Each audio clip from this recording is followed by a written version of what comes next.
Good afternoon. I'm Katie Del May, Senior Curator at the Frist Art Museum. Thank you all for joining us today. For those who wished, closed captioning is available for this program. You can turn live captioning on or off by using the controls on the bottom of your screen. I also want to note that this program will include some images of nudity and some discussion of rape, suicide, and other adult matter. As is our custom at the Frist, I'd like to offer a land acknowledgement. The Frist Art Museum sits on land the Cherokee and Shawnee Native peoples, elders, and their ancestors call their homeland. We acknowledge and pay respect to them and offer deep gratitude and respect to the land and water that supports us. As you likely know, today's conversation with Dana Thomas and Libby Callaway is presented in conjunction with the exhibition Lee Alexander McQueen and On Ray Rendezvous, which is on view here at the Frist through August 25th in our Ingram galleries. The exhibition was organized by Barrett Barrera Projects in St. Louis, Missouri, and at its heart, Rendezvous is a collection of garments and photographs that explore the creative partnership between the late British fashion designer Alexander McQueen and his close, trusted friend, Henri. If you haven't already seen Rendezvous, we certainly hope you will come to the Frist to see it before it closes in less than 2 weeks, which is hard to believe. We are grateful to have Nashville-based creative consultant Libby Callaway and Paris or the Saint-Tropez-based acclaimed fashion journalist Dana Thomas, author of Gods and Kings, The Rise and Fall of Alexander McQueen and John Galliano, here today to speak about McQueen's life and career. Libby is going to officially introduce Dana, but I'd like to say a few words about her first. Libby Callaway moved to Nashville in 2004 from New York City, where her career in fashion media began. As a newspaper journalist, she has contributed to some of the country's most widely regarded newspapers and magazines, including the New York Post, where she was a staff writer and fashion editor. As a PR and marketing professional, Libby has worked in-house for the Nashville Denim Company, Imogene and Willie, and the Alabama fashion house Billy Reed, among many others. In 2016, she founded the Callaway, Nashville's premier white glove communications company, working primarily with fashion, retail, beauty, design, and hospitality companies in the South and beyond. Nashville is lucky to have Libby here in town, and the Frist is lucky to have Libby as a close friend. Before I turn it over to Libby and Dana, I would like to thank our supporters of Rendezvous. We gratefully acknowledge our platinum sponsor, HCA Healthcare, TriStar Health, our education and community engagement supporter, Wingate Foundation, our lead sponsor, Blevins Incorporated, our hospitality sponsors, the Union Station, Nashville Yards, and the Grand Hyatt Nashville, and our Spanish translation sponsor, the Center for Latin American, Caribbean, and Latinx Studies at Vanderbilt University. And as always, we are grateful for the continuing operating support from the Frist Foundation, Metro Arts, the Tennessee Arts Commission, the National Endowment for the Arts. Now, please join me in welcoming Dana Thomas and Libby Callaway. Hi, guys. Thank you so much, Katie, for that intro. And first of all, I want to thank the Frist Art Museum for inviting me to take part in this. This is my third fashion exhibition that I've worked on with them, that I've contributed programming to, and it's always a huge honor, and this is no different. One of the things I wanted to bring to the table in this talk is the opportunity for people who may or may not have seen the show, to hear from somebody who has not only attended McQueen's epic fashion shows in person, but who also has a deep understanding of the fashion industry and the designer's personal and professional backgrounds. My guest, Dana Thomas, fits this bill and more. Dana is an award-winning writer and author based in Paris. She began her career writing for the style section of the Washington Post and is a cultural and fashion correspondent for Newsweek for 15 years. She is currently a contributing editor for British Vogue and a regular contributor to the New York Times style section, in addition to writing for the New York Times Magazine, the New Yorker, the Wall Street Journal, the Financial Times, Vogue, Harper's Bazaar, T, the New York Times Style Magazine, and Architectural Digest. Dana is a delightful overachiever who has written 3 notable books about fashion, including the 2007 New York Times bestseller Deluxe, How Luxury Lost Its Luster, and 2019's Fashionopolis, The Price of Fast Fashion and the Future of Clothes. You obviously like alliteration a lot. In between, she wrote 2015's Gods and Kings, The Rise and Fall of Alexander McQueen and John Galliano. Researching this project allowed her an incredible opportunity to dive into the life and work of McQueen, one of the most important fashion designers of the last 40 years, if not ever. So Dana, thank you so much for tuning in from Saint-Tropez on vacation. It's so good to see you. So good to see you. And I want to add, there's a nice Nashville link to 2 of my books. My editor is Virginia Smith, who edited Gods and Kings and Fashionopolis, and she lives in Nashville. Oh, that's wonderful. And let's give a quick You may shout be out. listening. If so, hi, Jenny. I hope so. And I hope our friend Cindy Wall, who introduced us, is watching as well. Thank you, Cindy, for this And introduction. Emily Wall. And Emily Wall, yes, we've got to add Emily Wall. We hope all the Walls are listening. So I know you're in Saint-Tropez, but you've been in Paris recently. And I just can't pass up this opportunity to ask you, what was Paris like during the Olympics? It was fantastic. It was fantastic.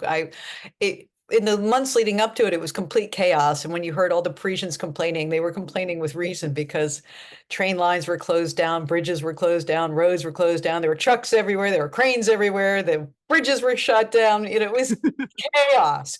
So, but once it all got built and all the Parisians fled and all these really lovely, happy, cheerful, positive attendees of the Olympics arrived, plus all the athletes, there was just such a fabulous energy in the city. I can't begin to tell you. So we went to the archery and fencing, which I wrote about in my Substack newsletter, The Style Files. And you can check out how intense and fabulous that was. And also just the great warm community, people talking and sharing, and you meeting people and going to cocktails and meeting athletes, and everyone was just very positive and outgoing, and the antithesis of Parisians. That's great. That is good to bust out of that box that you're in. Yeah.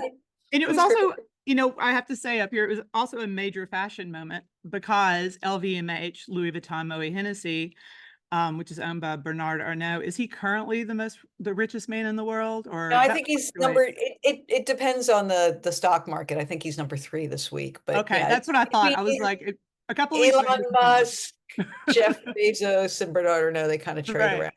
Got you. But they're going to play a big part in the conversation coming forward. But LVMH was a premium partner of the Olympics, and I admit it, I'm pro USA, but I don't really watch the Olympics, but I watched with rapt delight. It was so lovely. The energy was great. A masterclass in branding. It was amazing how LVMH, there was Louis Vuitton trunks, there was Lady Gaga and Celine Dion and Dior, there was Berluti on the team. It was like they cast the medals. It was brilliant. It was fantastic. They really, well, as Bernard Arnault said, we had to get our money's worth. So well, they did. They did, and then some. They were even selling Moet and Chandon at the champagne at the kiosks. And the last runner of the relay was the Louis Vuitton designer Pharrell Williams, and Sephora sponsored the relay. Like, they really piled it on. But then once all that hoopla was over and it got down to the games, it was about the athletes, and 100%, that 100%. was genius. That was genius. I mean, you always saw them coming out with the Louis Vuitton tray to carry the. It was amazing. It was just like, I was delighted, absolutely delighted by it. But I don't want to get too ahead of myself with that. Like, I wanted to mention LVMH because they definitely come into this conversation a little bit later. But as we started our conversation about McQueen, can you give a little bit of a synopsis of his early life, like the pre-LVMH span of his life? Absolutely. So he came from the East End of London, and he was he was the youngest of a very working class British family. His father was a cab driver. His sister was a cab driver. I think an uncle was a cab driver, the big black cabs. It was a very solid working class family. And he was the gifted artist's son, sensitive and sweet in this household full of, pretty brutish people, especially, the brothers and brother-in-laws. So he, we get beat up a bit, whacked for drawing Cinderella dresses on sisters' walls and wanting to make clothes for his sisters and helping them dress. And why aren't you being more like a guy? So then he became a skinhead to sort of react, but deep inside him, he was still this sensitive artist. He was also sexually abused by his brother-in-law when he was a boy, and that really profoundly impacted his life. And he said that the attack didn't make him gay. He already knew he was gay, but it definitely wounded him, and he never really emotionally recovered from it. And so he went off to work in different jobs. He worked in the theater doing costuming. He worked on, what was it? Miss Saigon and I think Les Mis, and in the West End. And he went, and 16, he was like, what am I going to do with myself? What am I going to do with my life? And his mother said, you need to get a proper job. And I just saw that on television, they're looking for apprentices on Savile Row in tailoring, because he'd already dropped out of school at 16. And so he went to Savile Row and he knocked on the doors and he said, I understand you're looking for an apprentice. And he was brought in by Anderson and Shepherd, and he learned to be a tailor on Savile Row and really got the skills of cutting and sewing deeply embedded in him. And that was what set him apart from so many other designers. There were designers like Yves Saint Laurent or even Karl Lagerfeld, who went to proper fashion schools like the French fashion school and learned how to cut a suit and how to sew it, and really learned the technique of haute couture. But McQueen had the technique of Savile Row tailoring, how to pad a lapel by doing lots of stitches, how to make the shoulder fall just right on each person. He worked a lot on now King Charles's wardrobe, and sometimes he would say he wrote sort of vulgar things inside the jackets in chalk. And then after that, he after his time in Savile Row, he went to Milan for a little while, and he worked for Romeo Gigli, who was then the hot shot of Milan and was known for his beautiful fluid clothes and working with Baroque materials and silks and taffetas and wovens. And so McQueen learned how to do something completely different. And when he came back, he went to St. Martin's, the art school and fashion school, where John Galliano had studied as well, and said, I would like to come here and study. And they said, you're so good, we'd rather have you teach. And he said, well, no, I can't teach if I've never even, if I'm a high school dropout. So he wanted to get his BA, and they put him in the master's program. He leaped over the bachelor's program and went straight into the master's program, and just wowed everybody. And that's when we first learned of him, because when he finished school, then he just launched straight into his first collection. Yeah, and launched the Alexander McQueen brand. Yes, exactly. Okay, so we have some behind the scenes photos. A lot of them are from Henri, who is the photographer who accompanied him from Givenchy on. And a lot of these are in the Frist exhibit. But so how did he came right out of the gate with the Jack the Ripper show? Jack the Ripper stalks his victims. That was his graduate show. That was his degree show, and it was rooted in the oh, that's a beautiful picture of. Isn't that beautiful? Is it Iris Palmer? Is that her? I feel like it might even be Isabella. Yeah, she's beautiful.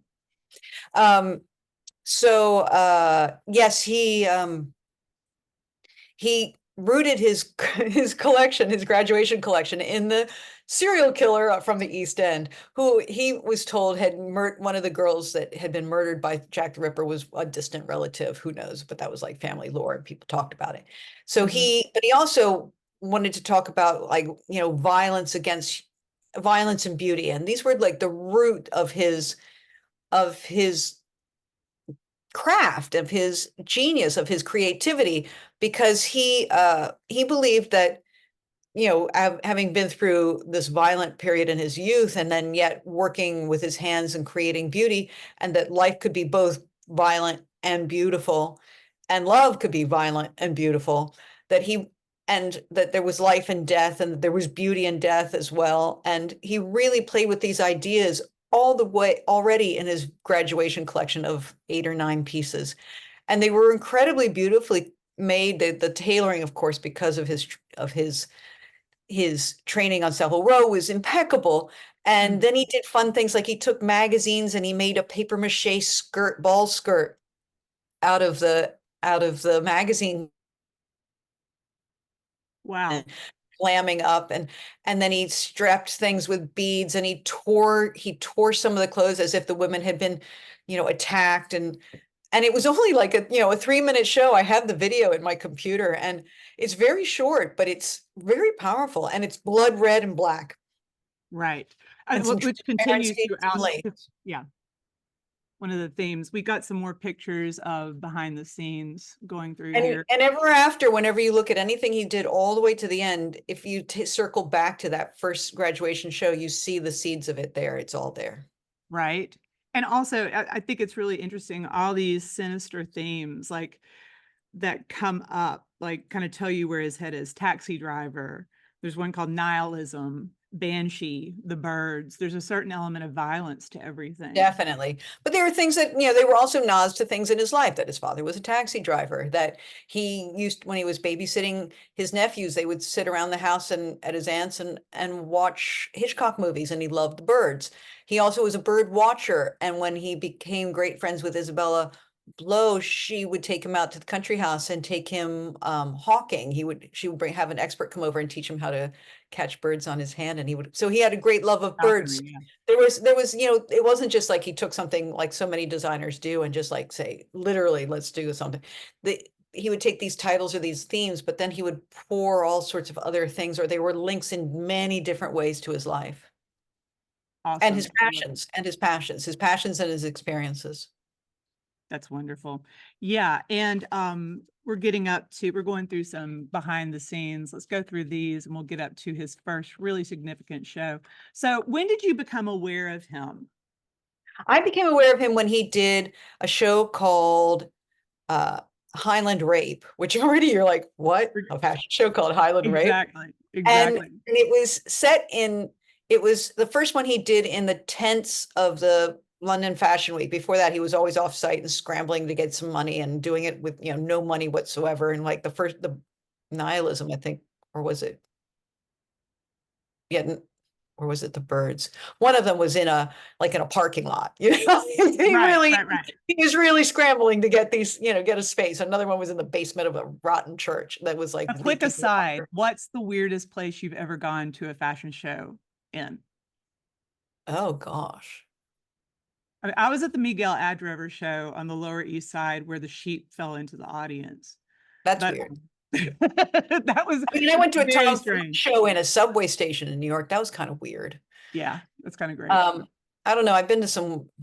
That's a good question. I have to think about that, because I've been to some strange ones over the years. I've also been to spectacularly beautiful ones. Yeah, maybe it was the New York subway station. Like, what are we doing sitting in a New York subway station? Right. Like on the platform. Yeah, that was kind of weird. So he would, the Highland Rape was about the Britain's attack of Scots. And pardon me, go ahead and run the video, Megan. We've got like a video actually from the show coming up. These are some of that. I'm sorry, Dana, to override you here.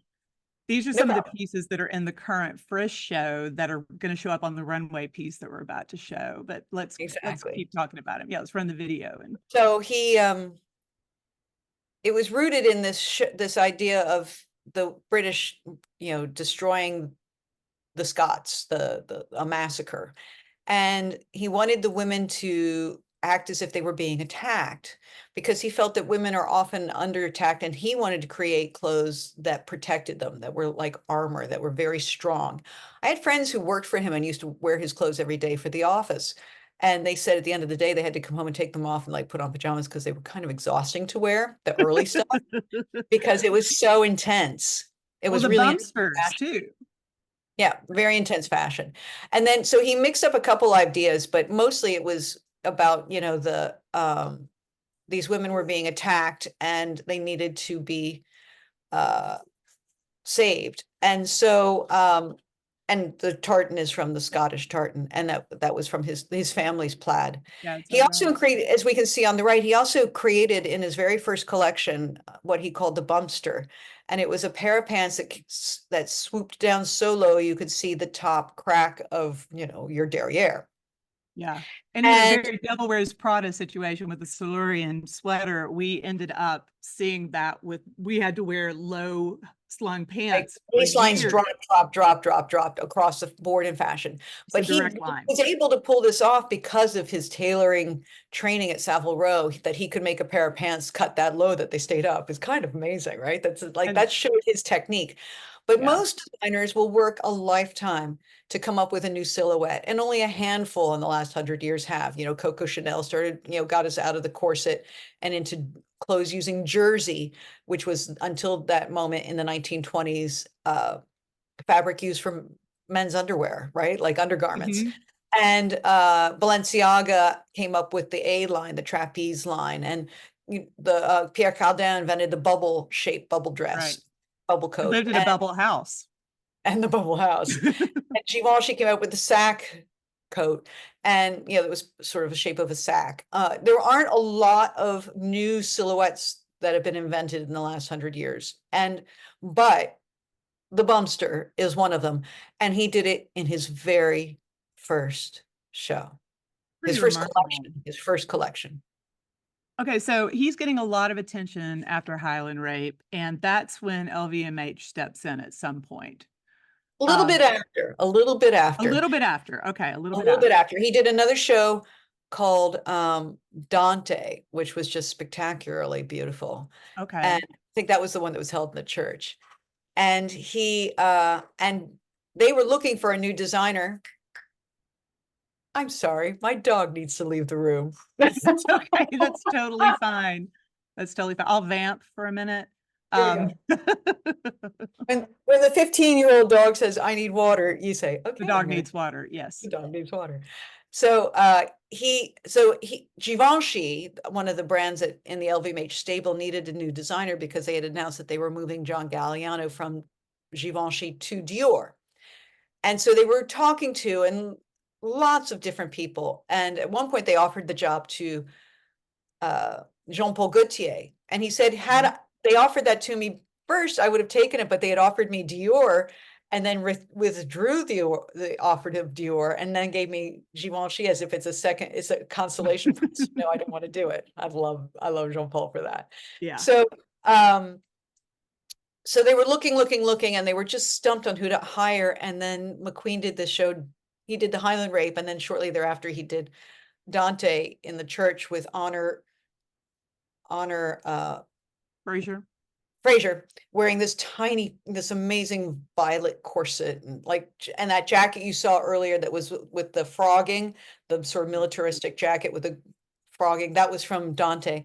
And somebody said, let's take a look at McQueen. And they hired him very quickly, like it was a done deal in a matter of weeks, like short, from the time they first reached out to him till they hired him. And actually, when they first called and he answered the phone in the studio, they said, we'd like to talk to you. And he thought it was just to like come in and do some like yeah. Make a handbag. Some little side project, you know. Yeah. And they're like, no, we want to talk to you for the real job. And he's like, get out of here. There's a great moment in the documentary McQueen, which everybody should watch, the Bleecker Street documentary. There's a great moment where he was it Sebastian Pons? They're driving away from LVMH and kind of be like, what? This is crazy. He kind of in disbelief. Yeah, which is really crazy. And that's when I met him for the first time, was when he had just arrived at Givenchy, was working on his very first show. And I had been to the one he did called It's a Jungle Out There in London. Right. And then I went and saw him in London or in Paris and at Givenchy. And he was just this like, you know, he's this kid. He was this pudgy kid. He just shaved a mohawk for us, and there was hair all over the desk. And Oh my God, he did it while you were there? like 5 minutes before I walked in, Oh my God, that's we really were going to incredible. shoot him for the cover for Newsweek magazine. And the mohawk, we did shoot the picture with the models behind him and lit it. So he's in the center with the models behind him. And then the Newsweek art director in New York so flipped out about putting a guy with a pudgy faced kid with a mohawk on the cover of Newsweek saying this is the future of fashion, that they cut him out of the picture and they just ran the models. And then No they said, way. they said it's the worst performing cover we've ever had. And I said, well, it's because you cut out the center. It was dark. It was Right? like, what am I looking at? It makes no sense. And had they put McQueen on the cover, like I had said, boy, would that magazine have looked It would like have it sold. was Think our about side. 30 years later, like nobody blinks. And, 1975, that's when that kind of like showed back up in the culture, I feel like, through punk. It's like it was so dramatic and such a, I know. Can and you like, imagine? They'd still be trotting out that cover. We put Alexander I McQueen on know. the cover when he was 26 years old. Like, Yeah. He was a year older than me. So it's like I always think about like kind of going through his life. It's kind of like he's hitting the same kind of cultural milestones as I was. yeah, that silly art director. I'm sure that person's still regretting it. Oh, the day I cut Alexander McQueen out of the cover of News. I wish we had the photographic evidence. That would have been great. I don't have any of the Givenchy shows. I do in the book. I have a picture of the Polaroid. Oh, you do? Okay, guys. Well, this just gives you more reason to buy Dana's book, Gods and I Kings. have the Polaroid because I found the Polaroid in my desk one day when I was working on the book, and I was like, oh, I have the That's Polaroid. awesome. That's great. So I want to jump ahead a little bit to 1998. So he's still designing his own collection in London, right? Yeah. At the same time he's doing Givenchy. And he was miserable in Paris. Right. He was a Londoner through and through, and not just a Londoner, but an East End Londoner, like a real gritty Londoner, right? And this isn't some posh guy. Like John was poshing up his life, John Galliano, and trying to be, hang out with the Queen, Diana. But McQueen, he didn't care about any of that stuff. He liked going down to the pub in the East End and hanging out with his mates. So, and he was really miserable in Paris. It was just too posh and too formal. He didn't really speak French. He was miserable. So when, like, the minute he didn't have to be at Givenchy on a Friday or even a Thursday, he'd jump back on the Eurostar or head out to the airport and fly back to London and spend the 3 or 4 days in London and then come back to Paris when he absolutely positively had to be there. And then he's tried to work on the Givenchy stuff in London, and they're like, we can't ship everything to London. This was pre-Brexit, of course, but still, it was pre-Europe, really. It was before the Euro and everything. So, it was like, it was complicated. So he had to come do fittings in Paris, but he was miserable. Right.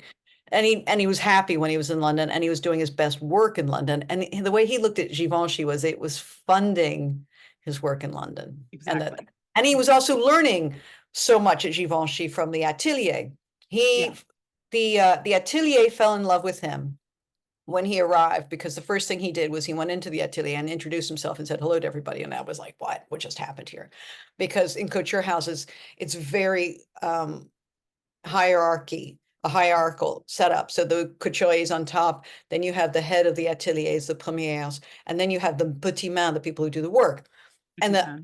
It's separation of church and state. Like the couturier, he does not go in the atelier. He does not talk to the petit main. He does not do, like, he talks to the premier main, the head of the atelier, who then talks to the petit main, and then they execute everything. But like Mr. Givenchy never stepped foot in 60 years, 50 years. Galliano probably had some distance. I'm sure he was more personable than they were. Galliano held the post before him, right? Yeah, but not like McQueen. So not only did McQueen go in and say hey to everybody, like, because he used to do that job, but then he asked to have a sewing machine put next to his desk. Oh, right. And he would run up clothes himself. And if he wanted something fixed, he would, get out the scissors and cut it. And they just stood there like, oh my God, he's touching the clothes. Right. Yeah. Because Mr. Givenchy never touched the clothes. He told people to touch the clothes. And that's how it was. I mean, that's what Coco also ripped off sleeves and said, fix this like this. You didn't do it right. But, Carl told people what to do. He sat behind a desk and he told people what to do. He didn't touch anything. Yeah, I So, can't imagine. that's how it was. That's how it was done. So he really endeared himself to the Atelier Givenchy because he knew how to sew and he respected what they did and he treated them as, well, not equals, but part of the team as opposed to servants. I love that. And like also at the same time, he's turning out these really high quality garments and incredible tailoring. That's the first thing I heard about him, was the suits were just like a dream. And I don't have one of his suits, but I've had it on, and the shoulders, the armholes, it's just silly. Nobody got it, did it Perfect. better. Nobody got like it. I'm going to flash forward a little bit here to, at the same time he was doing that, he was also becoming the showman that he was known to be. Because he And was in competition with Galliano, since they were yes, both working for LVMH. exactly. So we've He was got, putting on $1 million fashion shows at a time when people usually spent 200,000. yeah.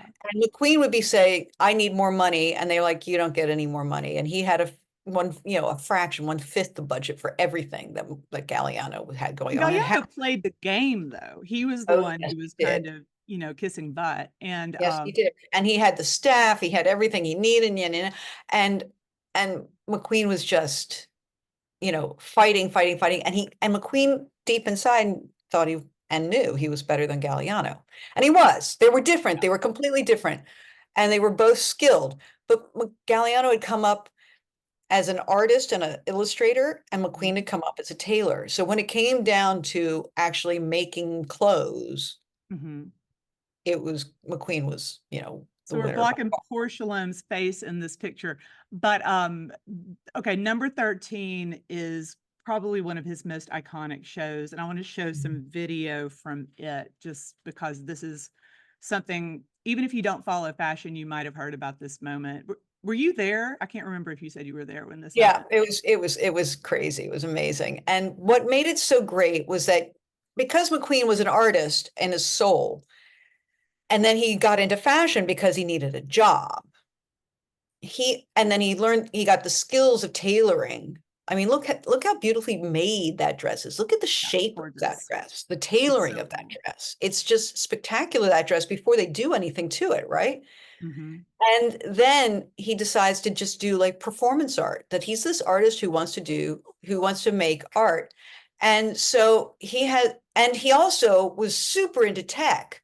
So he wanted to merge all these different ideas together. For him, there were no rules. There were no boundaries. He didn't come from the haute couture school where you have to do it this way and that way. He's like, no, I'm from the East End and we're just going to break all the rules.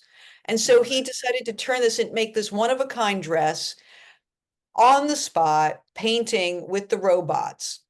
And he And was moving the robot arms, right? Didn't yeah, he program? Yeah. like a joystick. Yeah. Genius. Yeah. Or, I don't know how he did it, but I mean, nobody even thought about this. The closest that anybody had come in using technology to create fashion was Issey Miyake, of course, in Japan, who was doing 3D weaving of knitwear and laser jet printing, bubble jet printing on fabrics. Long time, as soon as like computers started coming into the world, Issey was experimenting with them in how to work with them in fashion. But robots, this is next level. Robots and art. And also Shalom can do no wrong in my eyes. Yeah, she's such an actress. And a dancer, she's a dancer. Right. She was a dancer. That's right. Yeah, So she's just got remarkable. She Just totally got it. And look at that. So and she was great. game. She was so game. No Yeah. problem. And Henri also has a photo of this that's in the show here at the Frist. That's the next slide. Yeah. Beautiful. But I wanted, one thing, he's it's always art. It's art. Hmm? It's art. There are people who say fashion is an art, but when McQueen was doing it, he was an artist. Definitely. 100%. Something that I remember about this show too is Amy Mullins, the Paralympic, going back to the Olympics. He cast her. She was an amputee from the, I think from the knee down. Yes. And he carved these beautiful ash boots for her, legs for her. Yeah. And was in the show. I actually interviewed her for a story when I was at the Post. And I just thought about it this morning and added this slide because like totally mean, pushing the envelope. amazing, right? Really, Yeah. really beautiful. And like, look at that, the And bottom. nobody, I mean, are you kidding? Fashion was about perfection. Fashion, Exactly. and so you could never have somebody who was an amputee, even if they were a Paralympian in your show. What are you talking about? One time, John, not long after this, did do a show, kind of what he called, or then called Freaks. It was like, I think it was like Circus Freaks, and it was, I feel like there was Yeah. a circus theme to it at the same time, like it was set in an old circus place or the circus museum or something. Right. And so he had, he had, what do we say now? Little people or midgets? Anyway, small Little people. people, I think. I'm not sure what we say. Words is potentially the right term. I'm so sorry, guys. Small, he had very small We're both people. altering here. And Yeah, he very small people. had very tall people, and he had, hermaphrodites, and he had all these sort of strange, these different kinds of mixes, like not perfection. He didn't have perfection But models. with him, it seems a And little that bit was like, after McQueen did this. Galliano followed. He didn't lead there. yeah, they were well, obviously, as your book, that's the whole premise of your book, is their careers very much They kept ran up with one parallel. another. They They ran were, yeah, parallel. they ran in the same. So this is about the time too he started descending into some bad habits. The pressure starts to get to him. Yeah.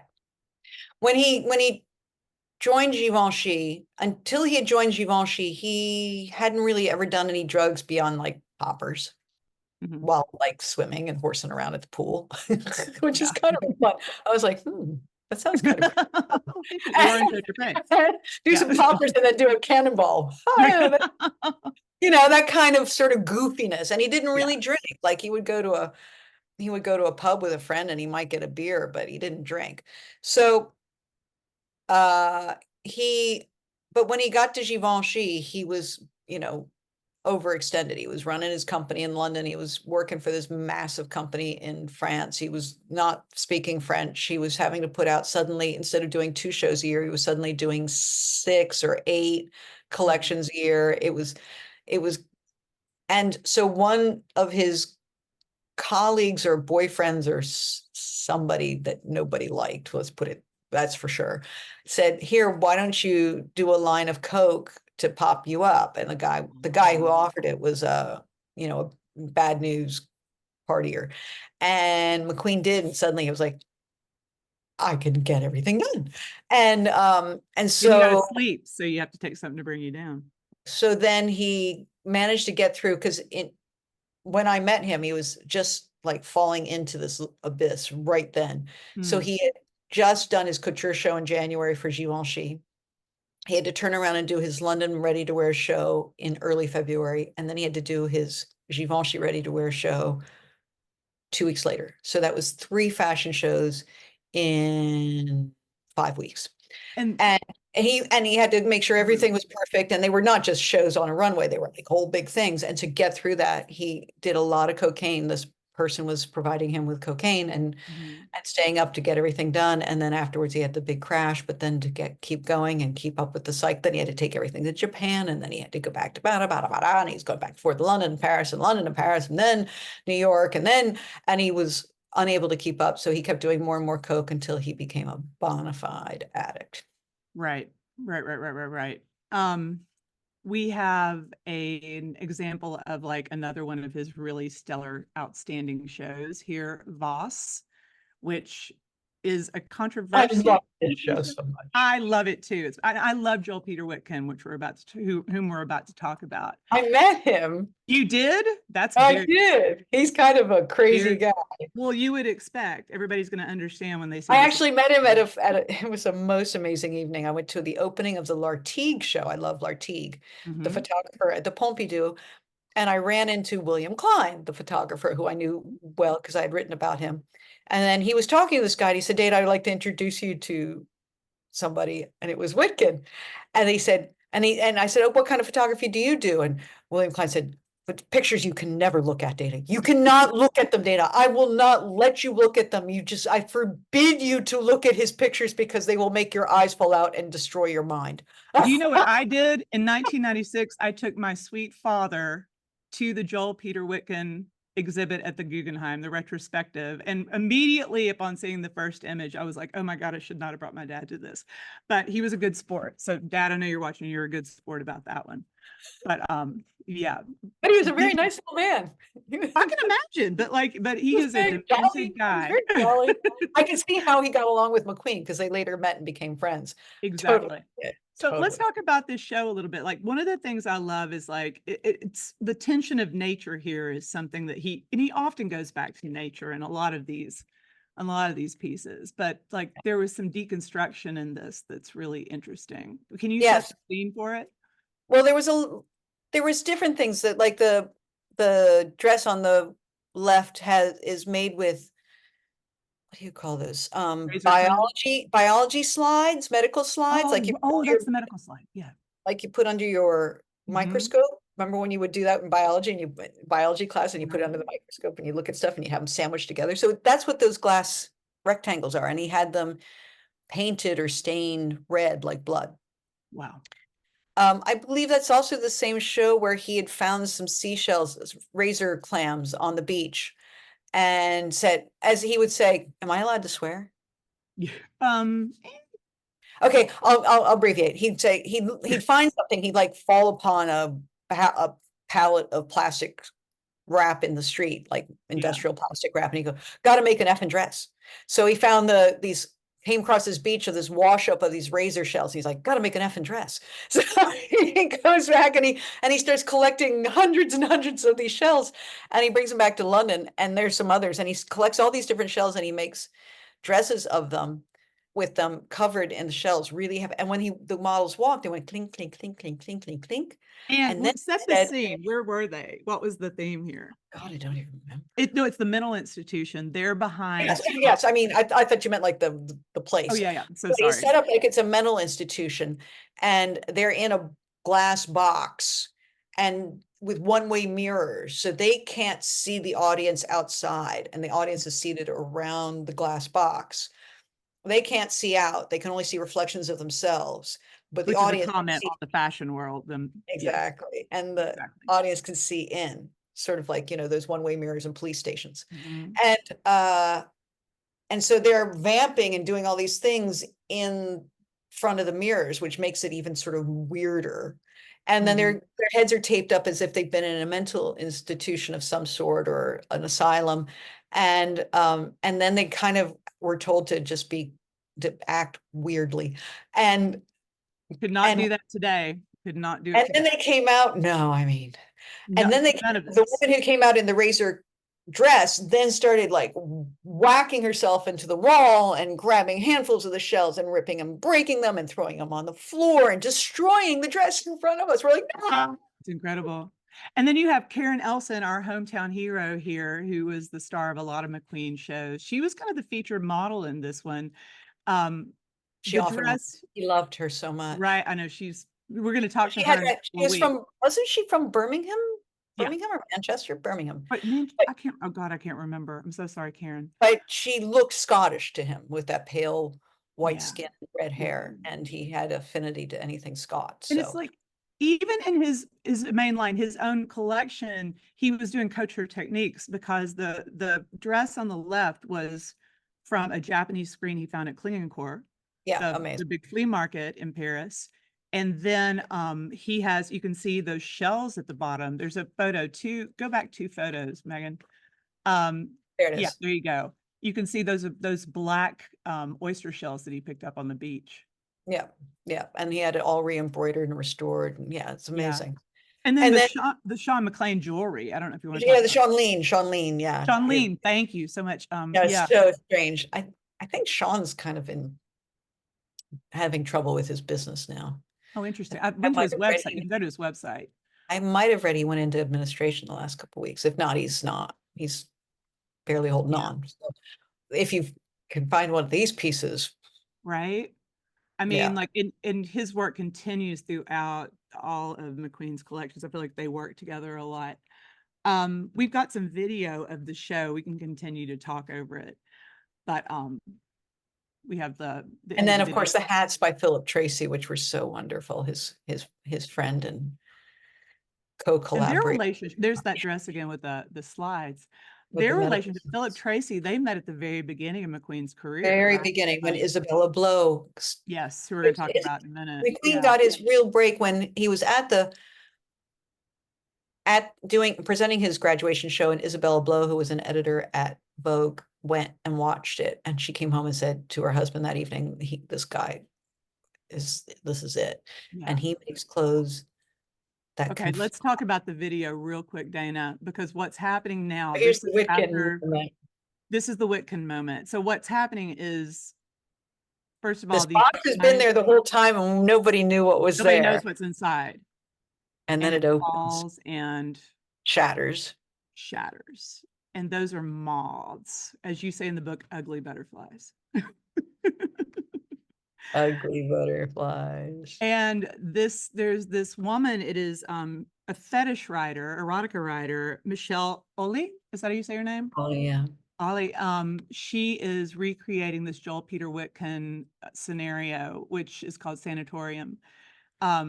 Here we can see some of the models at the end. We've got, and birds keep on coming up in his work as well, as you can see. Because of his love of birds and birding and bird watching, but also the freedom of flying and escaping. Of all the shows, I saw several of his shows, but like of all of them, I would have loved to have been at this one. Just now you see how thin he's gotten there? Yeah. Well, that's a combination of, he did go get liposuction, but which he said was a terrible idea afterwards. Right. It was like, what was I thinking? But it's the cocaine. Yeah, for sure. He lost 100 pounds. Oh my God. He got really thin for a while there. And then he also, it turned out he was HIV positive. And so then he had to take the meds for that. And between the cocaine and the meds, he just melted. I mean, this is, okay, so this kind of thing is the reason why people think that they don't get fashion shows. You know, they want something pretty and positive, but like this is the original image from Joel Peter Witkin. You know, but him pushing the envelope, he did not care. You know, it's like, it's incredible. He did not care. And what was LVMH thinking at the same time about how this reflected on Givenchy? Well, is that an issue? Yeah. But more importantly, I mean, yes and no, because Bernard Arnault he used to always say, you know, make as much noise as possible. That's what sells. You know, it's all about marketing and advertising and noise. But he was having a hard time with McQueen. He found McQueen to be difficult, and he didn't understand anything about people with addictions because he's a very strict, he has a very strict constitution. So, yes. So this was all wildly strange to him. But then McQueen got swiped from LVMH. Right. By Gucci Group and Tom Ford. And they said, listen, we'll take over your company and we'll let you keep the majority and we'll help you run it and grow it and take the burden off worrying about if you can pay your bills. You can do whatever you need to do and we'll make it work. It was really cloak and dagger, right? It was like a hostile takeover. Very, very cloak and dagger, sneaky.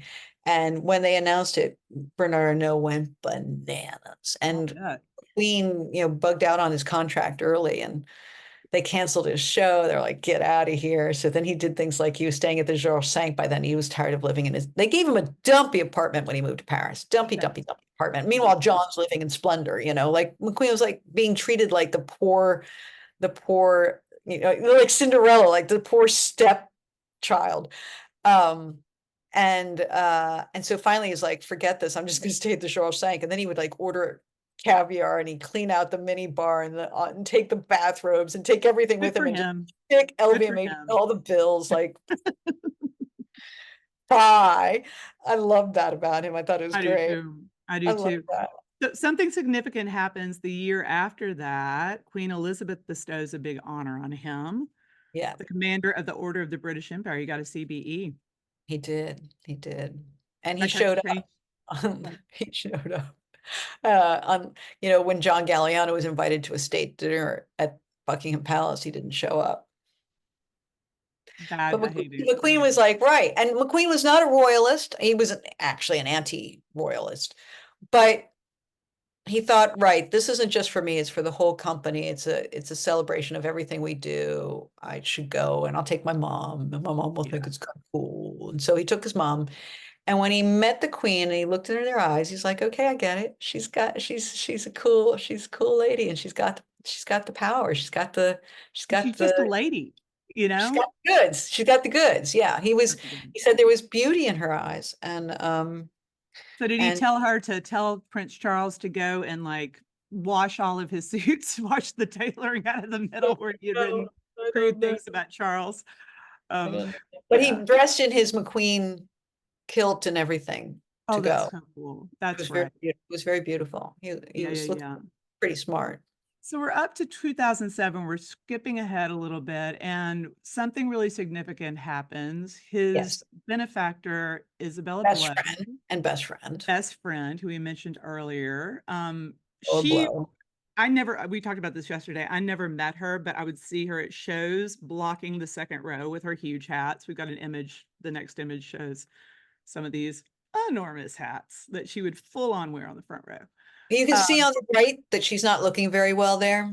Yeah, you're right. Yeah. Isabella suffered from manic depression that had gone undiagnosed. And I knew her and used to talk to her a lot. She went through fertility treatments and managed to not get it to work.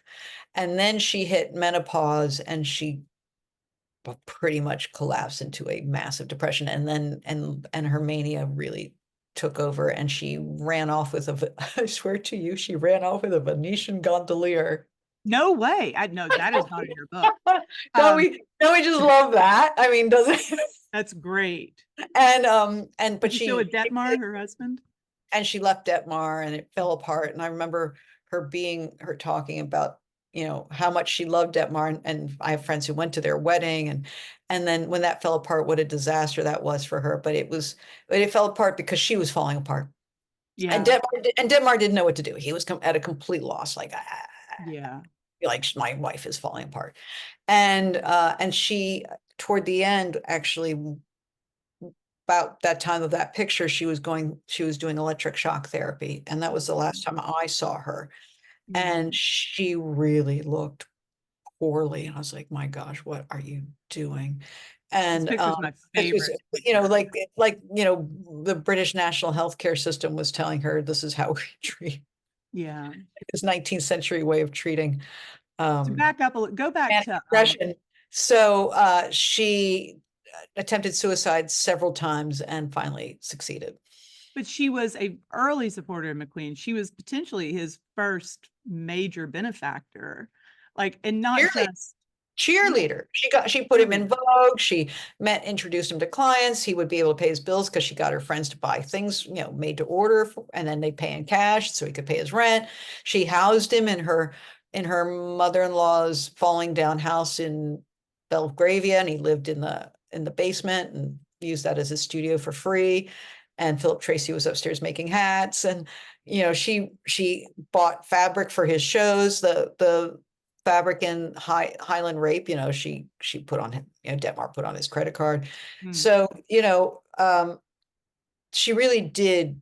She was more than a benefactor. She was like his cheerleader, supporter, best friend. And then she would go and have tea with his mother and tell her everything that was going on.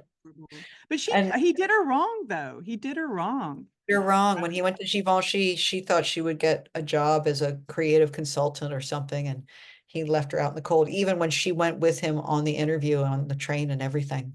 God. So was from Givenchy on, so the late 90s on, were they estranged, or did they? They were estranged for a while, and then they finally kind of made up because she just loved him so much she couldn't. Yeah. She had to forgive him, but he said, and right, she was manic, she was undiagnosed bipolar, and it would have been already, he was having a hard time at Givenchy, and to bring that into the mix, it would have been, like the French would have lost it. And he was just like, I love her to death, but I can't have that unpredictable energy here. It's already hard. It's already too much. In your book, you talk about how she was one of those people who people would ask, how are you? And she'd be like, I'm bad, I'm suicidal.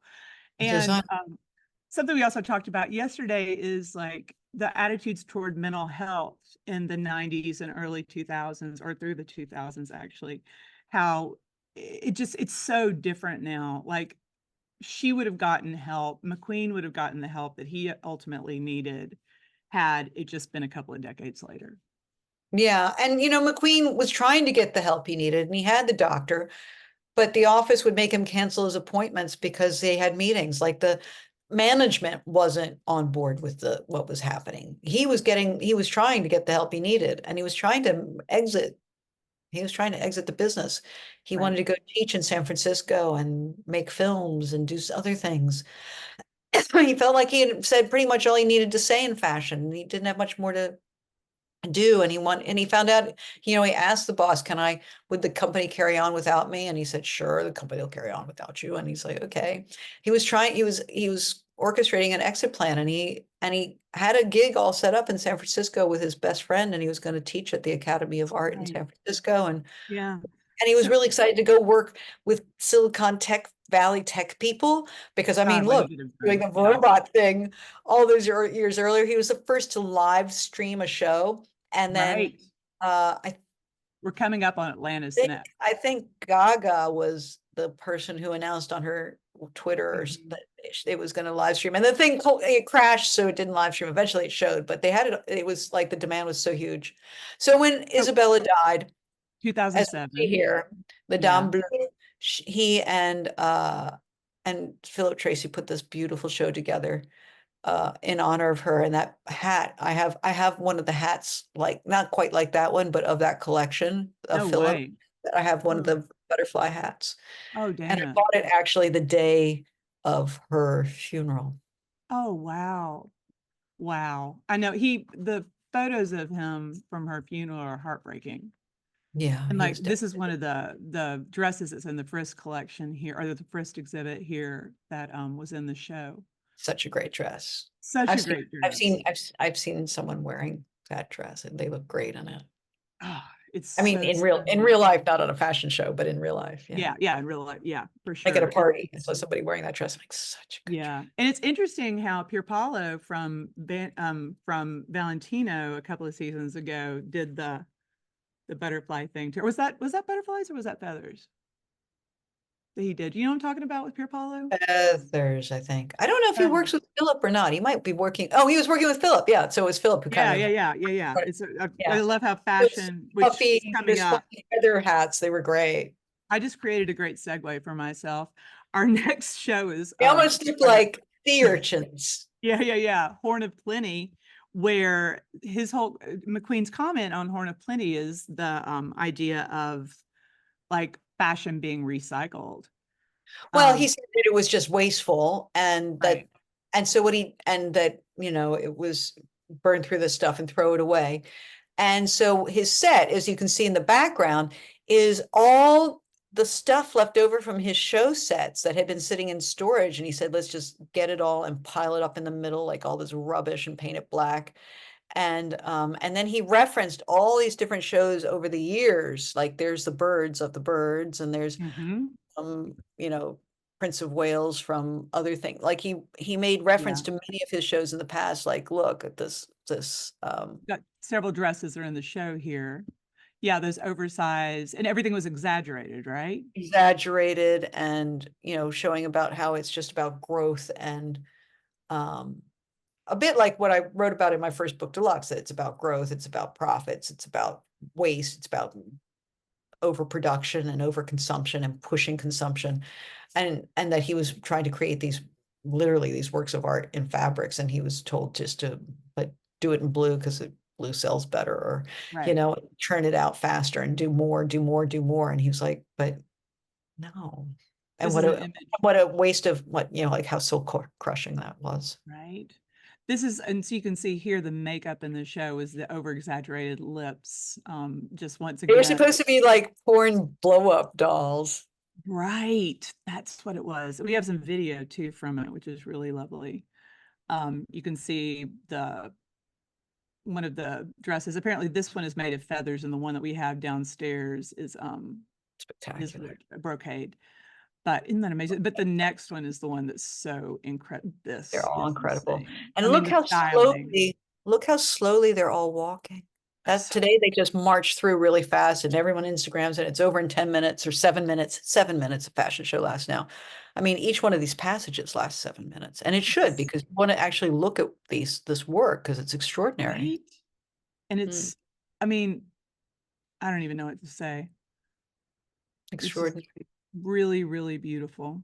And some of it was very difficult, and it was clearly for a museum, though Isabella Blow would wear any of it.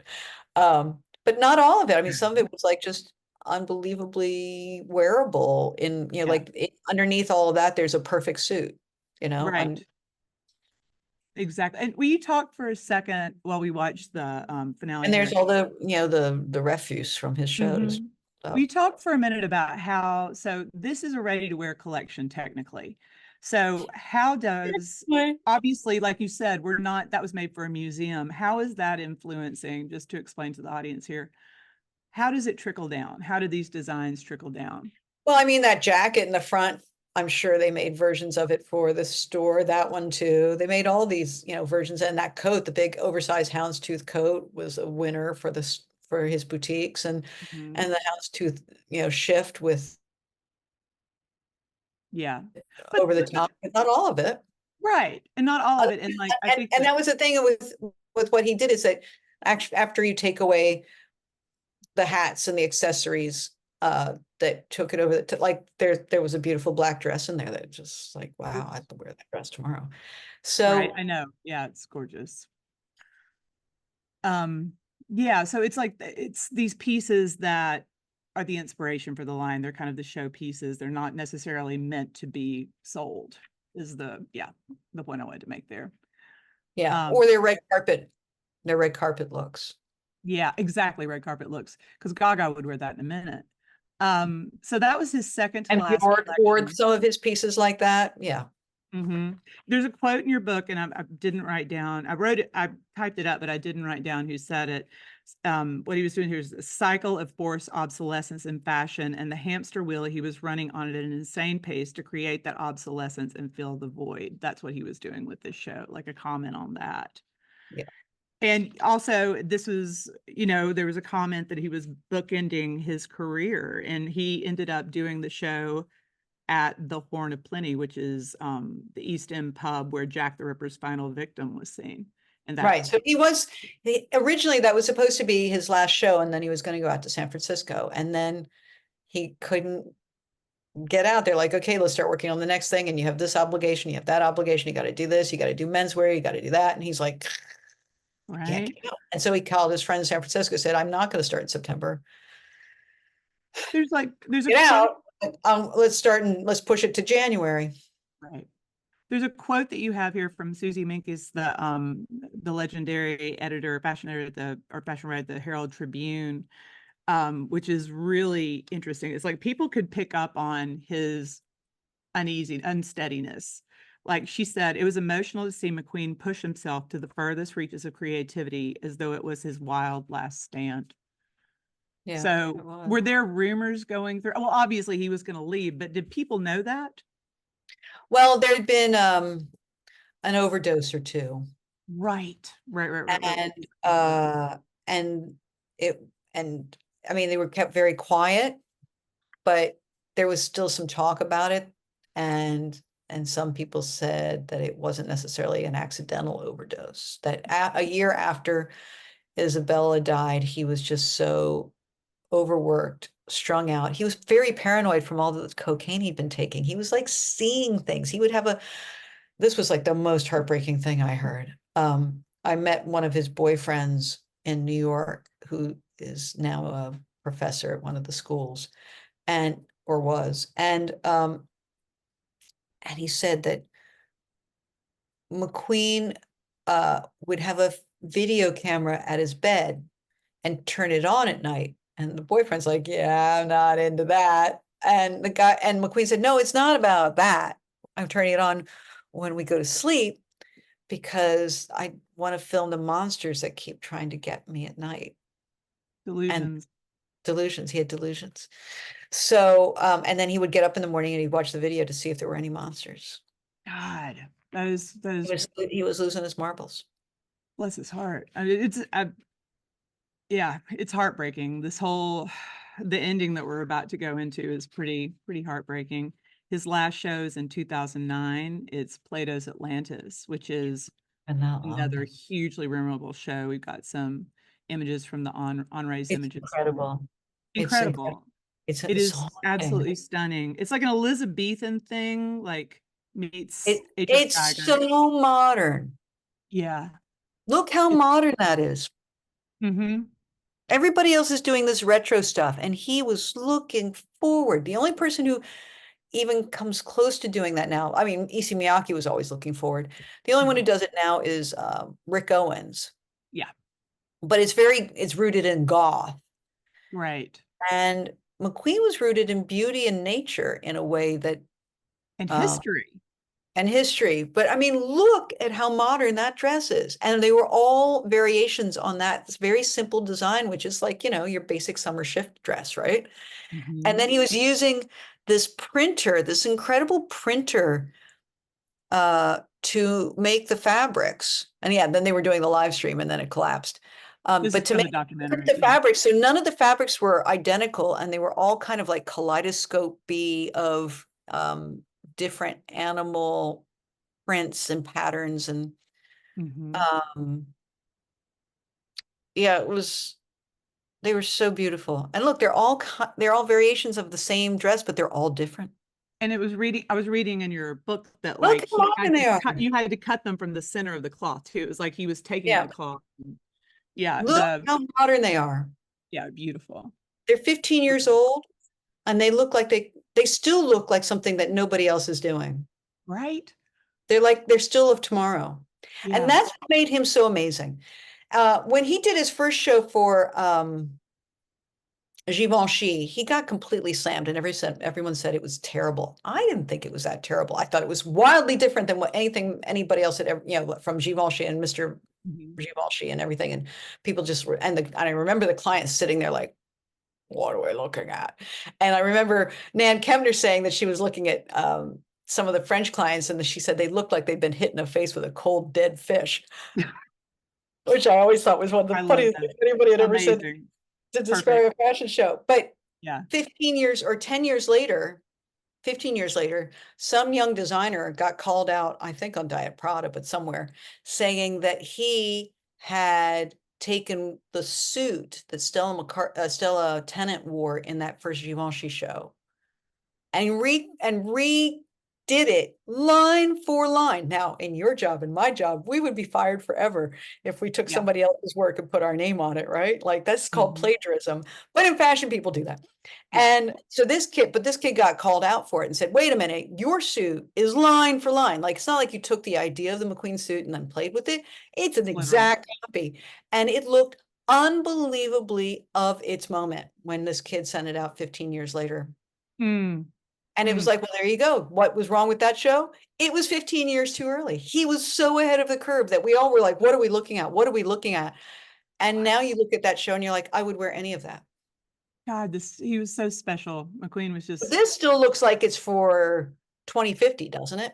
Yeah, it's incredible. And like it's worth noting those armadillo shoes. It's funny. I took out this next slide because I thought I was getting into taking us off topic, but it's like, who would wear those? The idea is I had an image of Lady Gaga and Daphne Guinness. Yep. Who were like, they wear them. Daphne Guinness would wear those negative heel shoes that he did. Yeah, she wore those too. Yeah. Yeah, which is like, you've got to have, I mean, these are obviously showpieces, but yeah, the people who could wear them absolutely wore them. Pretty amazing here. So now we're getting into the sad reality. We call them armadillo shows, but I think they're supposed to be more like lobster claws. Oh, that makes sense. Yeah. Apparently they're very comfortable. Oh, that's shocking. Like that you can walk in them, that he managed to engineer them in a way so that you can actually, because the girls don't look like they're having a hard time walking in them. No, they don't. And well, they have to walk in some really weird things, but also it looks like if there's a platform situation in there, it's like their foot doesn't obviously go all the way down. It's not like their foot's like this. I don't know, but I was told they weren't actually impossible to walk in. Interesting. But I mean, I just look at that show and go like, wow. I know, it's really Those prints. I know. It's so And they're all sad. short. Everything was short. So right after this show, his dear mom dies.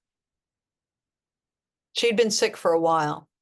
And this Right. was long after Isabella had died. Right. So he's surrounded by, So the I mean, two women who were his support system were gone. right. Yeah. And And that was a disaster. it was the eve of his mother's funeral, if I'm correct, when he took his own life. Yeah. Yeah. And I Too thought it was, depressed and couldn't get out of it. And his friend is Annabelle, who has since died herself. oh, I think she died of a heart attack or something, sort of like, but she had anorexia and had been done years of cocaine. She'd been sober for a long time, but clearly she like died very suddenly at not very old. She didn't see when he did things like give her his wallet and pictures of them and stuff, that what was coming. It's like, how can you not see what's coming?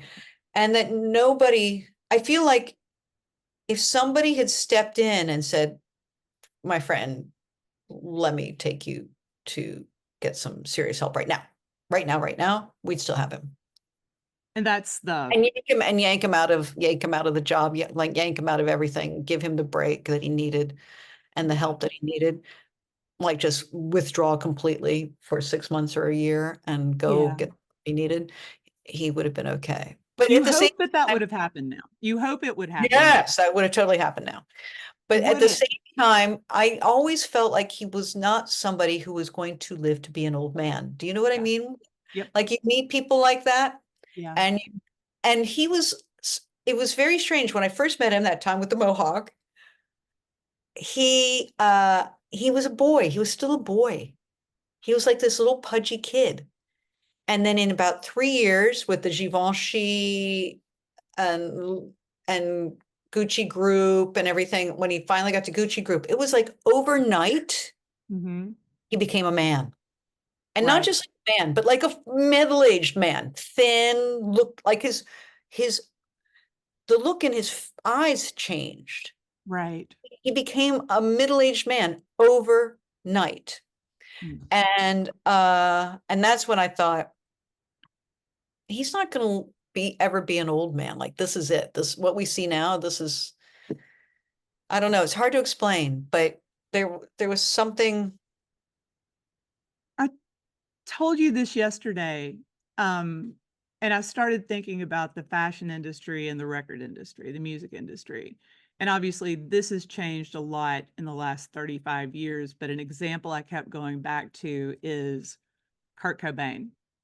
Yeah. Nirvana's album Nevermind, which is the breakthrough album and changed music forever, comes out in 1991. He's dead 6 years later, not even 6 years later. Not And even. he had depression issues and like stomach issues too. But And drug issues. And drug issues. But he also was too fragile for the system. You know, it's like he was brought down by the system. And I fully consider LVMH to be the villain in this story. Like I know that there were pre-existing conditions, but I think that the pressure that these designers are under to what was Galliano was doing 32 collections his last years with LVMH. 32 collections a year. And now they do one about a week. I was talking to Stephen Jones about it, and he said, yeah, God. they put out some collection or another every week at Dior. Yeah, because now there's pre-fall, At Dior, there's no, resort, there's cruise, and there's kids, and there's, wow. Something every week. Unbelievable. Like the fast fashion schedule, basically. Exactly. Trying to keep up with It's like we're fast fashion. demanding it. It's like you get technology into it. Instagram starts pumping out those things. People got to have new things. So it's different than when I started covering fashion in 1997. Like I remember I went to Jeffrey Bean's atelier and saw one of his shows, which, oh my God, I'm so glad I got to do that. He was there. It was only front row. It was like the wonderful Very special seats, and like, you know, and the models came out with the numbers, and that just does not happen anymore. Yeah. And the whole system has changed so much. I mean, I don't think there were even photographers there. It was so special. And now everything has to be public, and it's And that's good. I believe in the democratization. Last 7 minutes, and then everybody runs to their cars and moves to the next thing. Nobody takes notes anymore. They all just film everything and post it immediately. I Exactly. really go to fashion shows anymore because I don't need to, because it's Yeah. online and before the show's even over. Yeah. I don't really have a huge desire to go. Post-COVID, I'm like, don't really need to go sit in a room with 1,000 people. I don't. Yeah. So looking forward, McQueen's label did not die. It's still going on. No, it's still going on though. It's hit a very difficult patch right now. We're about to hit that in a second. But it was taken in hand by Sarah Burton, who had been his assistant since she was an intern from St. Martin's. So she had worked with him on shows since maybe the Highland, maybe not the Highland Rape, but right in there, maybe Dante. Before he went to Givenchy, she was working with him. Oh, wow. I didn't realize it was that early. Okay. Yeah. Really early. And so she had been the one who was running the London atelier when he was in Paris. And keeping that going. So it made sense for her to take over because she'd already been the one making the show the collections happen when he was at his most strung out. And he would come in and suddenly say, I want to do that collection we've been working on. Well, now I want it to be about a princess in a tree, and it's going to be an homage to Queen Elizabeth. And, this is 3 days before the show. And they're like, well, okay. And so it happened. And not only did she make it happen, it was one of the most beautiful shows he'd ever done and collections he'd ever done. And then she continued to these are photos. So she stepped in and she carried on. I mean, and she made a dress for Kate Middleton to wear. Coming up next, this is the most famous dress, but yeah, she made that. She was an excellent steward of his brand. And she stayed on for 13 years. And she just left a year ago. And, so that was all together. I think she'd been there 25 years or more, maybe more. Yeah. And, but she's married, she has small kids. She's like, I want to be, I want to be able to see my kids from time to time. I'm working all the time, just like McQueen. McQueen. I was going to say, she saw that happen. She'd done her time and she's decided it was time to do something else, change it up. She's taken off a year. She left last September. And this is her replacement, Sean McGeer. And there's this lovely Irishman who's stepped in and been hired to replace her, and it has not gone well. Have you met him? No. The problem is, a lot of fashion companies, they talk about having codes in the design, that there's certain things that the house is known for that you build in, like and the designers have been there for years and they built these things and became their signatures. The codes are the signatures. So for for Saint Laurent, it was the smoking, the tuxedo that he made for Betty Catrue. It was the Sahayan jacket, the African jacket that he made, that Farushka modeled. It was the big ball gowns from the Russian collection. There were certain things that he had done, the big poofy coat that he had done for his 40s collection. There were certain things that if you just touch on that, you bring that back, it's clearly a nod to it's rooted in what Mr. Saint Laurent had done originally. The same with Coco Chanel, that she, came up with that fabulous suit in the 50s.